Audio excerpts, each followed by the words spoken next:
देख रहे हैं पीके न्यूज। सबसे पहले ट्रैफिक पुलिस पंजाब ने एक ही दिन में 74,000 से जायद लाइसेंस जारी करके तारीख रकम कर दी। मजीद तफसीलात सरदार ताहर महमूद की रिपोर्ट में। Additional IG traffic Mirza Farhan Baig ने ट्रैफिक हेडक्वार्टर्स में मॉनिटरिंग सेंटर कायम कर दिया।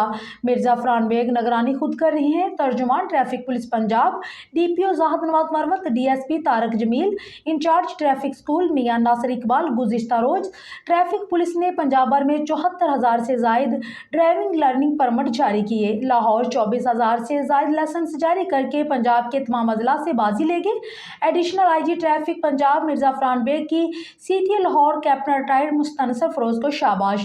पंजाब के दूसरे अजला भी बहुत मेहनत से काम कर रहे हैं। Additional IG traffic Punjab Mirza Farhan Baig ने कहा है कि कम उम्र ड्राइवर्स के खिलाफ क्रैकडाउन के बाद ड्राइविंग सेंटर्स में बहुत रश है और ट्रैफिक पुलिस पंजाब पूरी मेहनत और ईमानदारी से अपने फराइज सारे अंजाम दे रही है।